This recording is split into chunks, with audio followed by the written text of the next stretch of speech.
അങ്ങനെ രാജസ്ഥാൻ കാഴ്ചകളിലൂടെ വീണ്ടും നമ്മൾ മുന്നോട്ട് പോവുകയാണ്. എന്തായാലും ഒരു കോട്ടയുടെ സംസ്ഥാനം എന്ന് വേണമെങ്കിൽ രാജസ്ഥാനെ വിശേഷിപ്പിക്കാമെന്നാണ് തോന്നുന്നത്. അപ്പോൾ ഈ കാണുന്ന അംബർ ഫോർട്ട് എന്നും നമ്മുടെ മനസ്സിലേക്ക് ഒത്തിരി ഓർമ്മകൾ കൊണ്ടുത്തരുന്ന ഒരു ഇടമായിട്ട് മാറി. അങ്ങനെ ഇവിടെ നിന്ന് പോകുന്നതിന് മുമ്പ് മറ്റൊരു കാഴ്ച കൂടി കണ്ട് ആസ്വദിച്ചിട്ട് വേണം പോകാൻ. ഈ കോട്ടയുടെ ഭംഗി മുഴുവനായിട്ട് ഈ തടാകത്തിലേക്ക് താഴ്ത്തി വെച്ചിരിക്കുന്നത് നമുക്കൊന്ന് കാണാം. ഇതിൻ്റെ പ്രതിബിംബം മൊത്തം ഈ തടാകത്തിലേക്ക് മുക്കി വെച്ചിരിക്കുന്നു. സുന്ദരമായൊരു കാഴ്ചയാണിത്. ഇതിൻ്റെ അനുഭൂതി നമ്മൾ ആവോളം നുകർന്നുകൊണ്ട് വേണം മുന്നോട്ട് പോകാൻ. അപ്പോൾ അടുത്ത കാഴ്ചയിലേക്ക് നീങ്ങാം.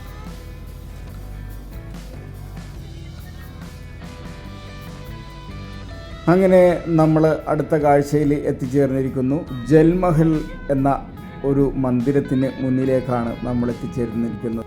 സഞ്ചാരികൾക്ക് അങ്ങോട്ട് പ്രവേശനം നിഷേധിച്ചിരിക്കുകയാണ്. എന്തായാലും നമുക്ക് ഇവിടെ നിന്ന് ഈ കാഴ്ചകളൊക്കെ ഒന്ന് കാണാം.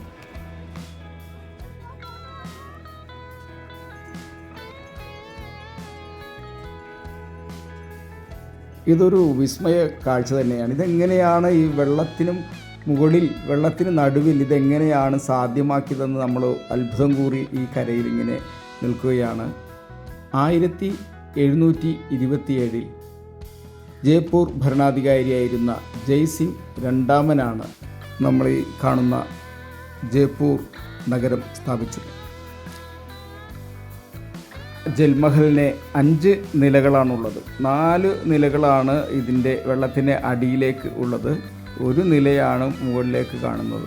അപ്പോൾ ഈ മാൻസാഗർ നദിയുടെ തീരത്ത് നമുക്ക് ഒത്തിരി കലാപരിപാടികളുണ്ട്. ഇനി അതിലേക്ക് പോകാം.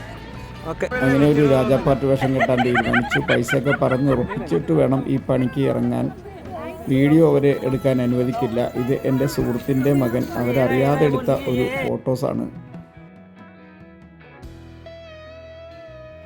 ഇത്തരം നിമിഷങ്ങളൊക്കെയാണ് ഇനിയുള്ള ജീവിതത്തിൽ നമുക്ക് മുതൽക്കൂട്ടാവുന്നത്.